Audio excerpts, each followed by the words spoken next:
بسم اللہ الرحمن الرحیم۔ سلمان فارسی 7 مہینوں کی محنت کے بعد آقا صلی اللہ علیہ وآلہ وسلم اور ان کے ساتھی مسجد نبوی کی تعمیر سے فارغ ہوئے تو ایک بڑا صدمہ آ گیا۔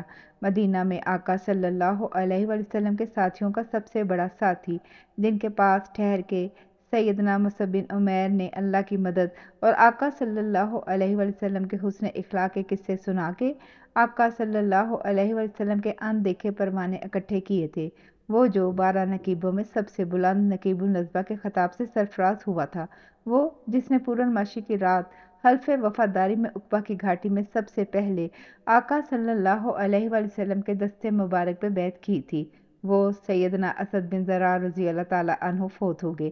سب مسلمان سوگوار، آقا صلی اللہ علیہ وآلہ وسلم سب سے زیادہ غمزدہ۔ انہی کو دفنا کے جنت البقیع کے قبرستان میں لوگ بیٹھے تھے۔ مٹی اور پتھروں سے بھرے اس قبرستان میں ایک پتھر پر آقا بھی تشریف فرما تھے۔ ماحول سوگوار اور سنجیدہ تھا، جو بھی آتا وہ اس سوگ کا حصہ بن جاتا، مگر ایک نوارد عجیب آیا۔ مرنے والے کی خبر سن کے وہ روایتی دکھ تو چہرے پہ لایا، مگر نگاہیں آقا صلی اللہ علیہ وآلہ وسلم کے رخ روشن پہ گاڑے آقا کو عجیب دیوانہ وار پروانے کی طرح دیکھتا گیا۔ ایک لمحے کو شاید آقا صلی اللہ علیہ وآلہ وسلم کو لگا ہو اس نوارد اجنبی کے چہرے پہ جل مرے پروانے سیدنا اسد بن زرع کی پر اشتیاق آنکھیں آ لگی ہیں، مگر نوارد چہرے مورے سے نہ عربی لگتا نہ یہودی، وہ کسی اور دور کے دیش سے آیا لگتا ہے۔ گورا، سرخی مائل کھلا رنگ، صاف چہرے کی جلد، بال بھی الگ سے تراشے ہوئے، آنکھوں میں ستارے، ناک ستواں، گردن لمبی، درمیانہ قد اور عمر کوئی 42 سال کے لگ بھگ۔ آقا صلی اللہ علیہ وآلہ وسلم کے قریب پہنچ کے وہ ایسے منڈلانے لگے جیسے پروانہ شمع کا طواف کرتا ہے، کبھی دائیں طرف جاتا کبھی بائیں، آخر وہ آقا صلی اللہ علیہ وآلہ وسلم کی پشت پہ جا کے کھڑا ہو گیا۔ آقا کو اس کی نگاہ کی شدت اپنے کندھوں کے بیچ کمر پہ محسوس ہونے لگی۔ آقا صلی اللہ علیہ وآلہ وسلم کو یاد آیا، اس نوارد کو پہلے بھی 2 بار دیکھا ہے۔ پہلی بار تو وہ اسی دن آقا کے روبرو آیا تھا جب آقا صلی اللہ علیہ وآلہ وسلم نے مدینے کی دہلیز قباء میں قدم رکھا تھا۔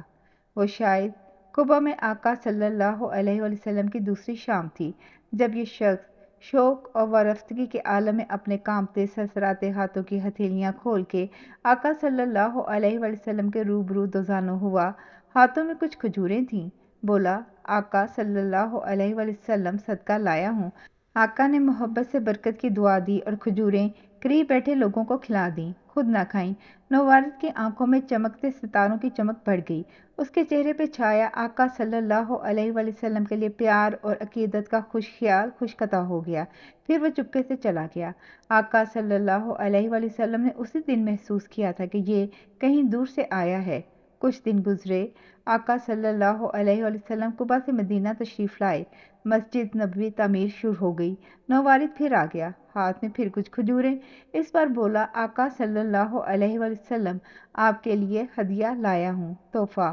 آقا صلی اللہ علیہ وآلہ وسلم نے برکت کی دعا دی، بسم اللہ کر کے کھجور ایک کھائی، باقی لوگوں کو کھلا دی۔ نوارد کی چمکتی محبت بھری آنکھوں کے ستارے چمکے، وہ دن کے اجالے میں ماہ کامل کے روبرو تھا۔ وہ پھر چلا گیا۔ اس بار اس کے چلنے کا انداز فاخرانہ تھا۔ جس دن آقا صلی اللہ علیہ وآلہ وسلم کی قربت میں سب سے پہلے آقا کے دستے مبارک پہ بیعت کرنے والا اسد بن زرع رضی اللہ تعالیٰ عنہ دوسروں سے پہلے مر گیا، کہتے ہیں ان کی گردن میں گلے کے اندر خناق کی بیماری ہوئی، آنن فانن سانس بند ہو گیا۔ اس کی قبر پر جب دوسرے پروانے مٹی ڈال رہے تھے اور ایک پروانہ آنکھوں میں چاند سجائے آقا صلی اللہ علیہ وآلہ وسلم کی پشت پہ نظریں گاڑے کھڑا تھا۔ آقا صلی اللہ علیہ وآلہ وسلم سمجھ گئے نوارد کیا دیکھنا چاہتا ہے۔ آقا نے کمر سے اپنی اوڑھی ہوئی چادر کا ایک پلو ہٹا دیا۔ آقا صلی اللہ علیہ وآلہ وسلم کو محسوس ہوا کہ وہ آقا صلی اللہ علیہ وآلہ وسلم کی طرف جھکا ہے، اس کے ہاتھ سرسراتے ہوئے آقا کے کندھوں کے پاس ادب سے چھونے نہ چھونے کے تذبذب میں جھولنے لگے، پھر اس کے ہونٹوں کا لمس آقا صلی اللہ علیہ وآلہ وسلم کو عین اپنے کندھوں کے بیچ مہر نبوت پہ محسوس ہوا۔ ہونٹوں کے ساتھ نوارد کی آنکھوں سے نکلتے محبت کے آنسوؤں نے آقا صلی اللہ علیہ وآلہ وسلم کی کمر مبارک پر جلتھل کر دی۔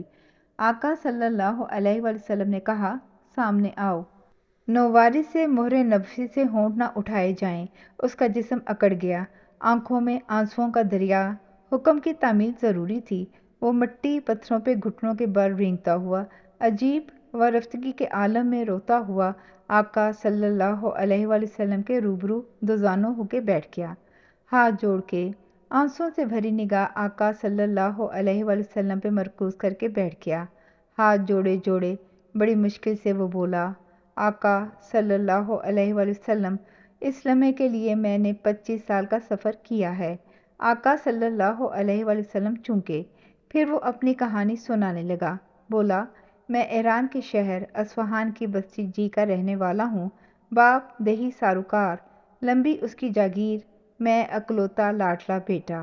مجھے اس نے دھوپ نہیں لگنے دی۔ گاؤں میں آتش کدہ میرے باپ ہی کا تھا۔ زرتشت کو ماننے والے تھے ہم، آگ کی پوجا کرتے تھے۔ سارا دن ساری رات آگ کا الاؤ ادھر جلتا۔ میں اس آتش کدے کا ناظم تھا، آگ بجھنے نہ دیتا۔ اسی آگ پہ نظریں جمائے سوچتا رہتا کہ یہ آگ کیا واقعی ہمارا خدا ہے؟ میرے اندر شک کی چنگاریاں اسی آگ کے الاؤ نے خود چھیڑی، جیسے کان میں کہا ہو، میں تو اللہ کا حکم ہوں، اللہ کو تلاش کرنا ہے تو یہاں وقت برباد نہ کر۔ اللہ کا کرنا عجیب ہوا۔ ایک بار میرے باپ کو اپنی جاگیر پر کوئی کام پڑا اور وہ کسی اور کام میں الجھا ہوا تھا، مجھے ادھر بھیج دیا۔ راستہ پرلطف، ٹھنڈے برف بھرے پہاڑ، وادیوں میں سبزہ، پھلوں کے باغات۔ میں پہلی بار باہر نکلا تھا، نظاروں میں کھو گیا۔ راہ میں مجھے سریلی گھنٹیوں کی آوازیں سننے کو ملیں۔ ناقوس کی آواز نے مجھے اپنی طرف کھینچ لیا۔ ایک خوشحال ہریالی کی گود میں برف کی چھت کے نیچے ایک پروقار عمارت تھی۔ اس کے مینار کی کنی پہ کراس ایستادہ تھا۔ لوگ بڑے باسلیکا خوش ادائی سے اس کے سجے ہوئے منقش دروازے سے اندر جا رہے تھے۔ میری عمر کے نوجوان بھی، بوڑھے، بچے اور خوش آہنگ عورتیں بھی۔ میری عمر 16-17 سال تھی۔ دیکھا دیکھی میں بھی دروازہ پار کر گیا۔ اندر لبان کی خوشبو اور تازہ پھلوں کی مہک تھی۔ پھر وہاں بیٹھ کے لوگ خوش الحامی سے مناجات پڑھنے لگے۔ وہ ایک اللہ، اس کے رسول علیہ السلام اور رسول علیہ السلام کی والدہ مریم علیہ السلام کی توصیف کرنے لگے اور نبی علیہ السلام کے کہے نیک کاموں کی ترغیب دینے لگے۔ مجھے وہ ماحول بہت پسند آیا۔ میرے دل سے باپ کا بتایا جاگیر کا کام نکل گیا۔ شام تک میں وہیں رہا۔ لوگ اٹھ کے چلے گئے، میرا اٹھنے کو جی نہ چاہا۔ پھر اس گرجا کے پادری نے محبت سے میرا حال پوچھا، کون ہو؟ اب گھر جاؤ۔ میں نے کہہ دیا جو دل میں تھا کہ آتش پرست ہوں، اب وہاں دل نہیں لگتا، اپنے پاس ہی رکھ لو۔ وہ میرے باپ کے دبدبے اور عتاب سے ڈر گئے۔ بولے، یہاں تمہیں تمہارے باپ سے ہم نہ بچا پائیں گے۔ دور ملک شام کے شہر دمشق میں ہمارا بڑا چرچ ہے، کوئی قافلہ ادھر گیا تو ساتھ کر دیں گے۔ اب جاؤ۔ میں گھر آ گیا۔ باپ نے ڈانٹا، کدھر رہے؟ جو کام کرنے بھیجا تھا وہ بھی نہ کیا۔ میرے اندر سچ کہنے کی قوت آ گئی تھی۔ کہہ دیا کہ اب آتش کدے میں مزید آگ نہیں جلانی، اپنی روح میں چانن کرنا ہے۔ گھر میں طوفان آ گیا، ڈانٹ ڈپٹ ہوئی، مارا پیٹا بھی گیا۔ آخر جب نہ مانا تو باپ نے پاؤں میں زنجیر ڈال کے ایک کمرے میں بند کر دیا۔ لاڈلا تھا، کھڑکی بند نہ کی۔ ایک روز کھڑکی سے مجھے اس گرجے کا بندہ نظر آیا۔ وہ میرے جنون کا بھیدی تھا۔ سارا قصہ اسے سنایا، کہا کسی طرح نکال کے دمشق پہنچا دو۔ اتفاق سے اگلے دن ایک قافلہ ادھر نکلنے والا تھا۔ وہ رات کو آئے، زنجیر توڑی اور کھڑکی سے نکال کے مجھے قافلے میں چھوڑ آئے۔ لمبا راستہ تھا، راہ میں عجوبے، پہاڑ، وادیاں، دریا اور صحرا۔ دمشق پہنچ گیا۔ وہاں پادری لوگوں سے خوب مال بٹورتا، لوگوں سے جھوٹے وعدے کرتا۔ لوگ اس سے خوش، بہت مال و زر دیتے۔ میں تو دن رات وہیں رہتا۔ دیکھ لیا کہ سارا مال و اسباب وہ مٹکوں میں بھر کے کہیں چھپاتا ہے۔ دخل نہیں دیا اس کی کسی بات پہ۔